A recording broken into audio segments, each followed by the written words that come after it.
Dr. Sarthak, it's good to have you on Blitz Business. Yeah. Hi. Thank you. Thank you for having me over here. It's a pleasure to be connected with you, Ashish. Looking forward to speaking to you during this hearty conversation. Awesome. Let's get started then. So, before we jump into what you're building, tell us a little bit about yourself, Dr. Sarthak. So, generally, I introduce myself in a very funny way that what do I do for a living is I make babies. My 24/7 job is to make babies. And by that, I mean, I'm the Dr. Chadda from Wiki Donor. So, our job is to help infertile couples conceive and eradicate infertility as much as possible. Apart from the IVF business, I also run an angel syndicate where I invest into startups. I've invested into 30 plus startups through my angel syndicate, and I've been an active angel investor in the startup ecosystem. But before that, I was a failed entrepreneur, and I think which is essential for any entrepreneur. There might be those 0.1% successful entrepreneurs who find success within the first try. But I always believe, and I always share my story that success will only come after failure, not only in the dictionary but also in real life. And it's going to be true. You are bound to fail, and I learned the hard way. But that's what learning is. Also, before, did you become a doctor before or you were an entrepreneur before? Like, what was the No entrepreneur. So first of all, I'm not a clinical doctor. I've done my PhD, so it's a non-clinical stuff. After fresh out of my engineering college, I started a gaming business. I was making games apps. Back in 2010, I failed at that. I started a laundry business. I failed at that. And then thirdly, that's when I started the IVF business, and we have been successful since that. So been two failed businesses. In terms of lakhs of rupees lost, I would not say crores, lakhs of my own money lost, precious years, which, now thinking about it, 3 to 4 years. And back then, you could say there was, these terms which depression, anxiety, were not present or were not as prevalent as they are right now. But, when you're going through that phase of failures, all these negative emotions are bound to come. And I was even going through that. We probably did not have that kind of mental health what we have these days. But this is how you overcome, or on all the part of the entrepreneurship journey is getting through this phases where you feel low, where you may feel depressed, you will be anxious all the time of what would happen tomorrow with all this negativity around you. But once you cross that barrier, that's where the real success lies. so so in all of these diverse business, gaming, laundry, and IVF, कोई Yeah, connection नहीं है as I can think not of. at all. No. So typically the question we get is, how does someone decide in which area to get? How do you It's tackle a that? very good question. I go to a lot of colleges, and every time everyone is speaking is do something you're passionate about. At 37, which I am right now, I still don't know what my passion is, and to finding that passion. So there's a difference between talent and passion. Someone who's talented in, say, like playing music or arts or dramatics or even in programming, so they can pursue their talents. Will they be passionful for it? That's a separate thing. But when you're constantly telling someone who's not talented enough in one spectrum of life, what do they do if they want to pursue entrepreneurship or want to start a business? You cannot find passion. It's extremely difficult to say that really love this for the next 5 to 10 years of my life. I am ready to devote everything 24/7. I want to sleep about thinking about that. Once I get up, I'm thinking about that during the day, during my lunch, dinner, breakfast. I'm constantly thinking. That is passion. So finding that passion is almost next to impossible unless you are really craving for it. So whenever someone's saying that I do something which you're passionate about, you will be starstruck, or you will be, completely, oh, how do I find my passion? I might like something, but that's not passionate because I like something for that tiny moment or for that day or two. The third day, I will like something else. So even when I started this is nothing out of my passion. When I started the gaming business, it wasn't out of passion. The laundry business again wasn't something neither passion nor like. Probably that is why one of the reasons that I failed at both of them, or vice versa. There were other factors also. I would not say that I would not. We could not succeed because it wasn't about that I was passionate enough, but something would I be inclined if I was doing something in terms of when we were making games. Was I the best programmer? Was I the best coder out of college? Could I utilize my talent to make my product faster, better, easier, more convenient, or ship to the market in fewer days than my competitors? I wasn't able to do all of them, so I wasn't utilizing my talents to my core, and that's where probably one of the reasons we failed. Similarly, in laundry business, there was no talent enough. We were trying to solve a logistical problem easily, but did we understand logistics in a way? Washing clothes is not something my forte or my you know engineering partner's forte. It was never someone's forte. It's as easy as something you learn, and you're just trying to utilize something.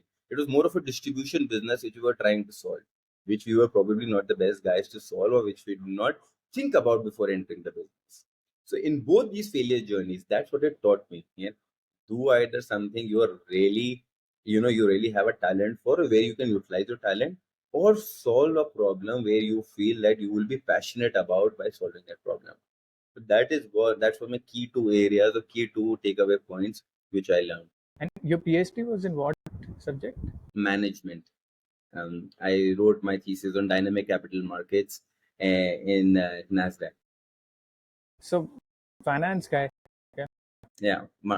So then coming to IVF, Sarthak, in terms of, so when did you guys start it? What was the initial idea? It was So we IVF, started in IVF per se, or you had something else in mind?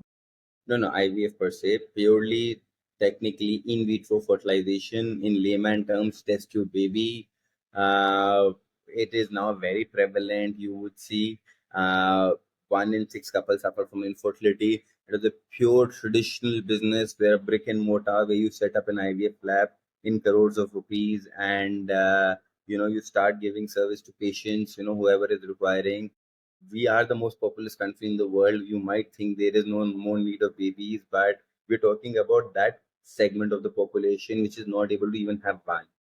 So there is one segment of the population which might have four, five, six, but nowadays, very frankly speaking, there's a huge amount of population which is trying to conceive, which is timing it, which is above 35, even above 30, and they're facing multiple challenges in getting pregnant. So traditionally, how we started IVF was, once I had failed in these two businesses, I was thinking of, let's pursue an MBA and let's go abroad. And that's when my mother, who's an IVF specialist, she was working for a hospital back then. So she said, let's do something of our own. So with her technical expertise, and having a co-founder conflict in previous so our mother son, no matter how much conflict we have, at the end of the day, you get to live in the same house and you'll be able to solve, so there is that bit of compassion that comes into play, which I feel that every co-founder needs to have for each other. Her technical expertise and my expertise in now the finance, marketing, administration, operation, which I learned through failure, through not through any MBA, not through any books, but which I learned through my failures, is how we applied and started our first IVF center in 2013. And now we have 14 centers across India and Nepal, Bangladesh. That's how the journey has been. Okay, that's amazing to hear. Mom as co-founder, a rare combo, but yeah, will dive deeper into that later on. So how does the economics of this IVF work? How much it cost per center? Like, give us a sense. So every IVF cycle approximately costs around 2 lakh rupees. It's inclusive of, so there are multiple things. The most expensive of these component in an IVF cycle is the hormonal injections that a patient has to undergo, the woman has to undergo. So these gonadotrophins or injections uh, from pharma companies, you get them from outside, from multinationals plus the Indian companies. So they consider a key component. Plus, like any other medical or a healthcare service, there are, you have doctors, you have clinicians, you have technicians, you have OT staff, you have the full paraphernalia of a specialized hospital center. So you have that capital expenditure already into play. But the apart from the crores of rupees that goes into investing into setting up of an IVF center, the operational breakdown, if I have to tell you, is the 2 lakh rupees. Roughly 20 to 30% goes into the 30% is minimum the pharma and the consumables that go. The rest 30% goes into the operational costs, the doctor's salary, the embryologist, the other clinicians, the staff, and everything. And the rest, 10 to 20% goes into the marketing, the other overheads, the administration, and all of that. So that's how a typical breakup of an IVF cycle goes. And Sarthak, has the technology improved? I imagine from 2013 till now, अब तक तो काफी changes आ गए होंगे in this space, or it is from technology perspective saturated. I would say not a lot, to frankly speaking, the success rates have gone better, even in our field. Earlier, when we entered, in 2013, 40% was said to be a good success rate, so in out of, every 1 in 2 IV cycles failed, or 1 in 3 were failing line. If we have even been able to brought it down to 1 in 2 or 2 out of 3 are successful now, say 66% are successful, that's a huge jump. In terms of technology, I frankly feel how the world has advanced and how everything else moves from your smartphone to your gadgets to everything. IVF is not advanced technology, but we have advanced in our consumables and on all other things. That our success rates are increasing because of, say, better medicines, better consumables, better media that we're using. They are more purified. They have been able to give success. To be very frank, what we have to do is whatever happens inside the body, we have to make that process happen artificially in a lab. So when in vitro means inside a lab, the sperm and the egg that meet inside the body, which biologically happens miraculously, has been happening on for millennia and thousands of years. Now, when you're trying to replicate that process, so inside body there are, you have your hormones, you have your blood, you have your other things which is going on for generations, and that's how when you try to replicate that, you require so many thousands of parameters and thousands of stuff to make that exact biological process happen. That is where the improvement is happening, that we're getting better and better quality stuff each and every year to make that process happen more seamlessly and more smoothly and getting better results. In terms of technology, AI is there, we can get grading of our embryos through artificial intelligence or other technologies that help. But frankly speaking, the amount of technology that I see in startups being happening, or the wonders that have happened in terms of tech all around, IVF is still not gotten into that advanced. Within those 10 to 12 years, we are still using almost a similar kind of equipment across the world everywhere. And there haven't been that kind of technological advancements that we can replace some sort of equipment. So we can replace a process completely from one point and just shift into the other. So that is still lacking in our field. So then it also means it's a very competitive business. And how do you differentiate yourself? Oh, so marketing can go sideways, forward, front, and backwards. We definitely rely on the years of experience, the success rates, and in terms of competition, I mean, it's healthy competition across all businesses. Even in our business, there are too many IVF centers across. So you need to stand out from your success rate, because at the end of the day, no matter how form of marketing and bring in the patient, but if you're not giving them success, you will not last long. Or, and that marketing is only going to stretch you for a few 20, 50, 100 patients at the max. But if you're not giving those 50 patients, say 25 or 30 out of them are not getting pregnant, at least 60%, your marketing will not be successful or will not keep getting you that word of mouth. So we rely technically beyond our marketing schemes to go on to that word of mouth. And marketing, as say, is no end, from billboards to bus stations to auto rickshaws to pamphlets to Instagram ads to Google ads. There is a plethora of that you can do. All IVF centers are doing. We are also part of it, but that's just to for part of the journey for any IVF center. And what's the typical reason, Sarthak, why this sort of infertility is sort of happening or increasing? Like, what's the trend and what's the typical reason uh, for this? So one of the myths that exists is that infertility is due to women, which was probably a myth that existed, say, when I entered. Uh, Very truly, 50% of the infertility is due to men. And the first primarily reason, apart from the lifestyle disorder that it has become, it's very easy to say the primary factors that you get to see: smoking, alcohol, the unhealthy food, the fried food that we're eating. So that's the things that we can see and we can probably say. But what we are not seeing is that due to the overall lifestyle or due to the overall way we have been living, sperm count for a normal human being, of a normal man, which the WHO, which described was say 100 million 15 years ago, has now come down to 40 million on an average. That's how low the sperm count is decreasing for men. Uh, Primarily, if I have to break it down, why is infertility increasing? It's firstly for the reasons that we get to see. We are all unhealthy in terms of the food we are eating, the air that we are breathing, the alcohol, the smoking, the drugs, and all of that, which you see. But the other factors which you do not see, because our bodies are undergoing all these hormonal changes, and all with, it's like, why is cancer increasing, why are men losing hair, why is that? So that you get to see in a physical appearance. If you're losing your hair, if you're having acne, you get to see and you start your treatment. But this is happening inside the body, all these hormonal changes. You don't get to see that, you don't experience that, and you start trying. And that is where the actual infertility happens, is because you start trying in your late 30s now. Most of the couples who are say working, both of them are working, or only the husband working, or the husband working abroad while the wife is back in their hometown, they don't get to try that much often. These are the factors, because hormonally what's going on inside your body, you're completely unaware. You're getting affected. All your sperm count, your egg count, they are getting lower and lower, but you do not feel that as an urgent need to reproduce at the right age, at the right time. So the earlier the better. And for every being, everyone that I have spoken to, it's very synonymous. The first thing, let me have a stable career, probably a house, a car, and then yes, family. So we will obviously plan once we have all these things sorted.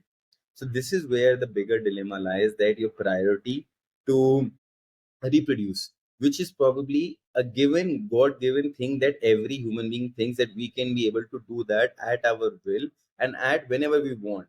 And that's when I say that, when you go backtrack, what you should have done in your late 20s or your early 30s at the max. If you're missing that, that age group, or if you're missing that period of time, doing post that, you don't know what has happened inside your body. And once you try, you will then come to an infertility or an IV specialist like us, and then we'll have to explain you. And this is happening. And even if you don't smoke or drink or have any, you exercise a lot, it can happen to you because you don't get to see that. So my primary talk is obviously seeing what you're going under through hormonally inside your body. You will never get to experience because you don't get to.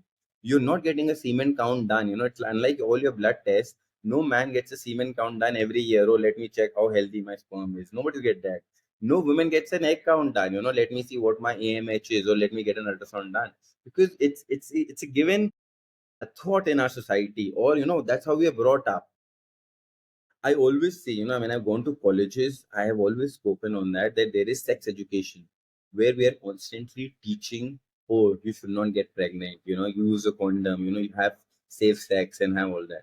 Instead of sex education, it should be fertility education. That, okay, you might get pregnant because you're young, all your hormones are intact, you have the most healthy semen and most healthy egg count.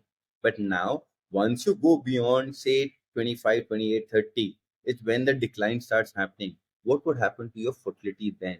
So there's a right age for everything. And that's how mankind has been, always been, and will always be. There is a certain age when you should start trying if you want to reproduce. Otherwise, there is always medical help that you can get later. And But that sort of fertility education is not given in school, and that's where I constantly say, don't give sex education, but please give fertility education. that's a very good point. And isn't it, Sarthak, in terms of there is some biological clock age for both the genders typically, and what's that? Yes, so generally for men it's a little easy, because okay, you have semen count, and your healthy semen count, I would say, or even we require only one semen, one sperm. So out of your whole semen, we require only one sperm. So even at later 40s or 50s, we can get that one sperm somewhere or the other. So for men, the fertility starts decreasing, but since we don't require a lot of the healthy quality of sperm, earlier the better, but it does not deteriorate as badly as it does for women. For women, the egg quality and the egg count completely starts decreasing after 30 to 33 at a very rapid rate. And post 36, 37, it decreases extremely rapidly and becomes extremely difficult for women to conceive. And that's where you would see this new concept of egg freezing has started. Whereas a lot of women, it's like a fertility insurance, that I am not ready right now, or I haven't found the right partner. For me, the career matters more. For any one of these above reasons, women are choosing to freeze their eggs, and probably when they find the right partner or when they are ready, they would utilize and get an IVF done. A lot of actresses, there are a lot of corporate people, a lot of unmarried girls that do, but frankly, you would not know them. So if I have to name a few people who've got an egg freezing done, it's like Priyanka Chopra, Diana Hayden, all of them, they're more inclined. People are aware that yes, they have got an egg freezing done. But in our clinic, we have done for a lot of unmarried girls at 34, 35, because they're still seeing, and but they have been aware and they're conscious enough that let me preserve my fertility if given a chance. And typically, okay, so that's a separate sort of line of service for you guys. You mentioned Yeah. you are doing. And is there anything else evolving in this space? So there have been a lot of things. There is a new technology. Obviously, it's in research based called CRISPR, where you are utilizing, genetically enhanced, that you can actually choose some sort of things that you want in your baby. Good cell, But that's bad again not cell. allowed in India. Yeah, more or like that. But it's a very research based of technology right now going. What we generally see in our industry is that come what say, if I have to break it down for a very layman, so there are chances that you will get pregnant because there are only a few factors that we need to control. You would see surrogacy is happening all across the world. A lot of people undergo surrogacy. Few of our actors, politicians, they have undertaken.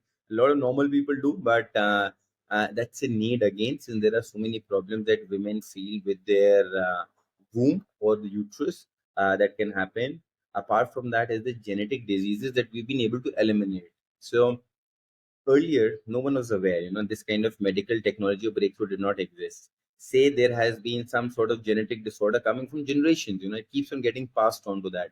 Thalassemia major, sickle cell anemia, Klinefelter syndrome, some sort of disease. But now that you're aware of that, or my I or my partner carries this gene, and I would not mind want my future progenies to get that. So that is where IVF comes into play, that we eliminate that genetic disorder and then to completely move the future progenies free of that disease.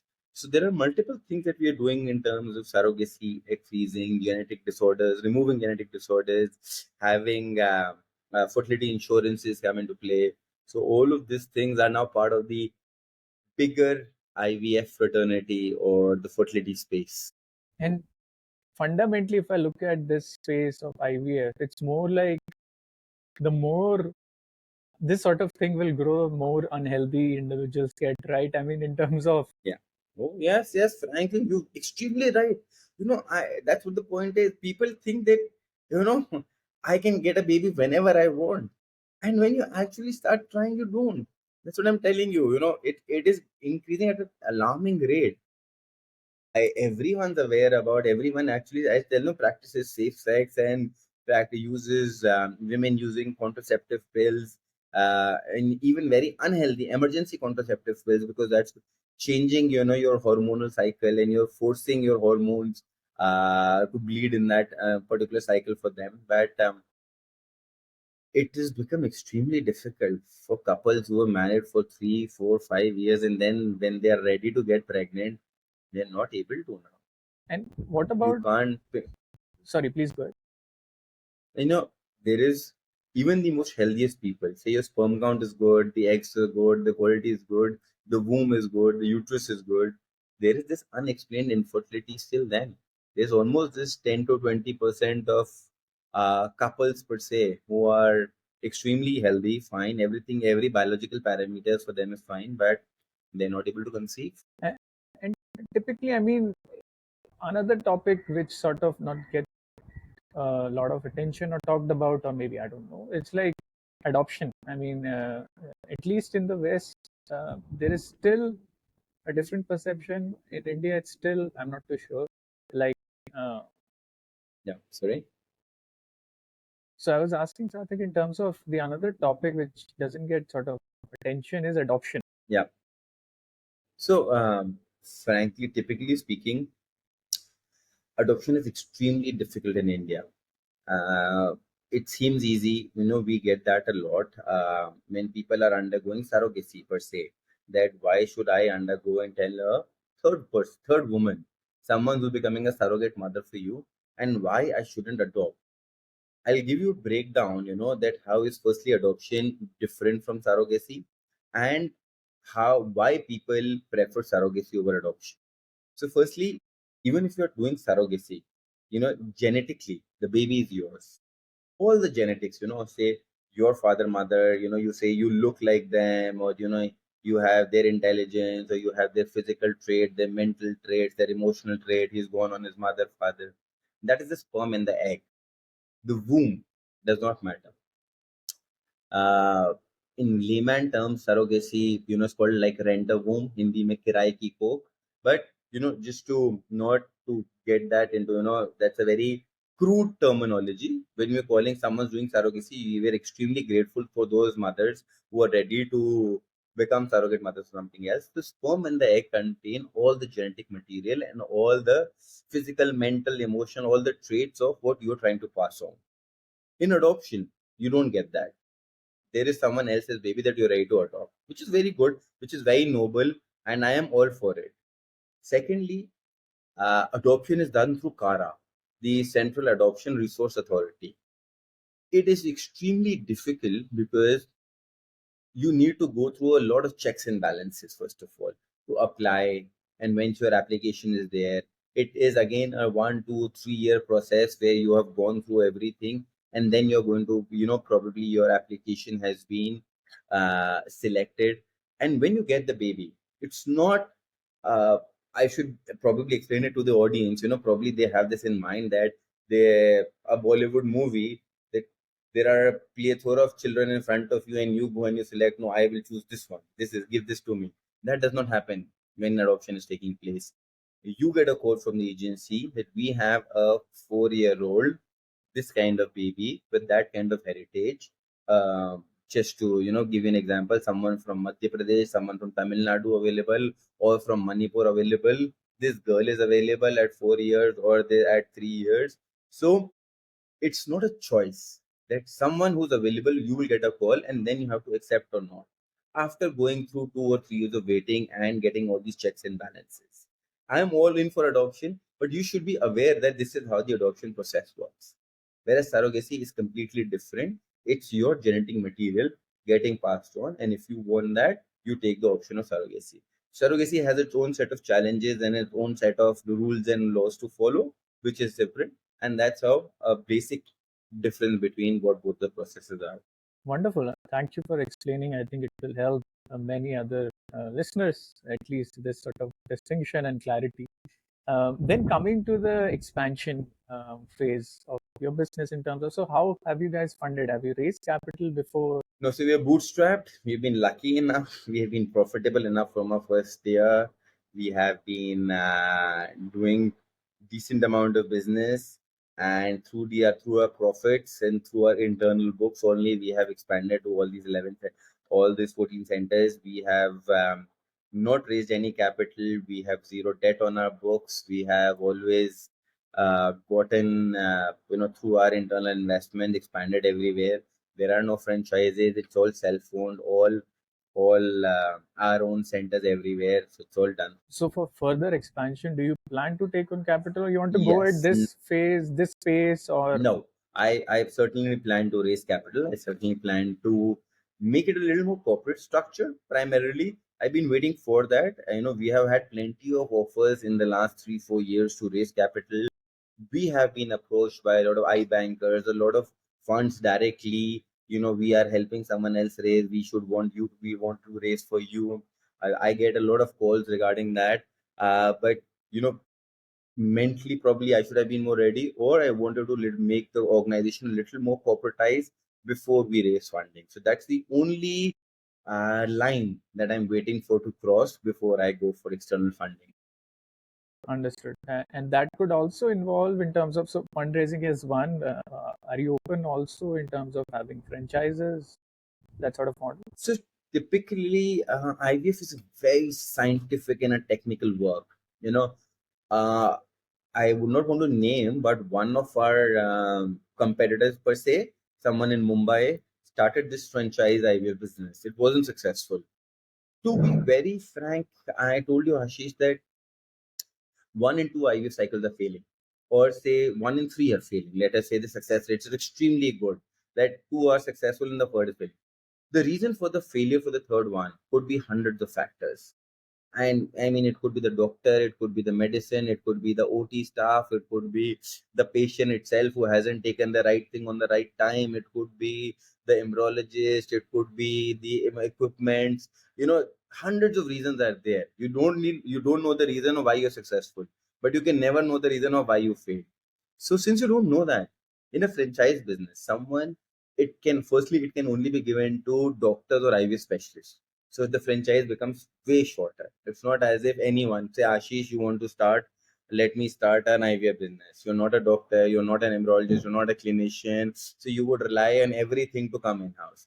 And it's such a scientific and technical process. Creating a baby, an embryo in a laboratory, it's not similar as making a milkshake or making a burger or making a something on a pizza. It is vast apart. To the franchise, per se, it does not work because everything has systemized. And I said, I'm being very open about here that I want to corporatize. So say I'm struggling with that, but making franchising the whole scientific process out of the day. Let us create this scientific embryo, and someone Ashish who has no idea about anything, let him start a franchise and let him hire a few doctors and let him hire everyone and let him say, you won't. It's too technical to be franchisable, so it hasn't been successful unless it becomes as common as, not say as common, but it's not a packaged good that you can franchise. It's not a burger or a pizza. It's not something that every Tom, Dick, and Harry can do. So unless it becomes more layman, more productized, more commercialized, in a sense of a systemized and processed way, then probably the franchise thing would work for IVF. Till then, I don't believe it's going to I think work. that's a great point. And even like making burgers, like some businesses have failed scaling burger chains also. uh, Yeah, why not? Yeah, as easy as flipping a burger and putting a patty and putting pickles and orange. People fail at that also. So if now thinking of working inside a laboratory where you are wearing your jumpsuits, where you have to maintain cleanliness, and it's like, yeah, you producing doing something so scientific, you can't franchise that.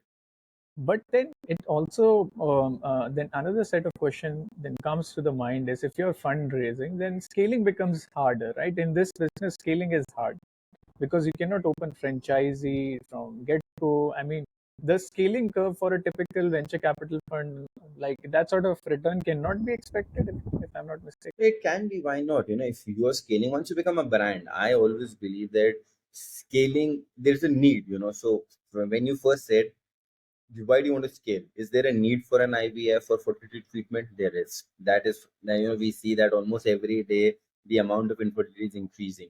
Secondly, if there is a need, are you a brand that you're able to pull patients yourself, or you're purely 1,050,000% marketing driven? Everybody needs to do marketing, nobody's denying that, but if you've crossed that threshold where everybody probably knows your name, or you're a little brand where people are coming and putting towards yourself, so the money starts coming in. At the end of the day, it's very simple. VCs just want an ROI on their investment. If I am doing 100 crores of business or 5, and the next year with VC money I start doing 300 crores of business, VCs are extremely happy. They don't care what the scientific process is going behind the lab, as long as their money it has gotten doubled. Probably I get an IPO done, and for their 100 crores of rupees of investment become 1,000 crores. They don't care at all what happens, how it happens, as long as they get an ROI on their investment. It's as simple as that. And for us to scale, that is where the system and processes come into play. How easy it is for me to scale. So that's the operations part of it.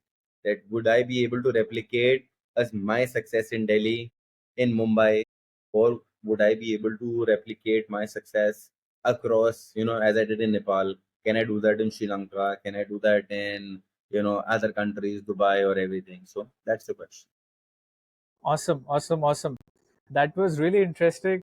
Interesting, Sarthak. Thank you so much for sharing. And it's an interesting space for sure. I think a lot of growth opportunity, looking at the population opportunity. Anything else you would like to share before we wrap it up? No, I'm happy. I say that please, everyone, in schools, let's start fertility education. And I just want all men and women to be aware that don't take your fertility to be granted. I see that on a daily basis. Healthy 30, 35-year-old individuals struggling to conceive. And, it's not easy. It's an emotional trauma more than the physical. So our industry is not, the treatment is not very physically traumatic that you have to, there's any invasive procedure or something, but it takes an emotional toll on you. Unlike any other medical treatment where, the OT experience and there is, a hospital stay for 2 3 days, and you go through that physical strain on your body. IVF does not have that as much, but it's more of an emotional and a mental state what you're going through, especially for women. They have to undergo that. So that emotional turmoil and trauma that they go through, I would say, why avoid that as much as possible and plan at the right age.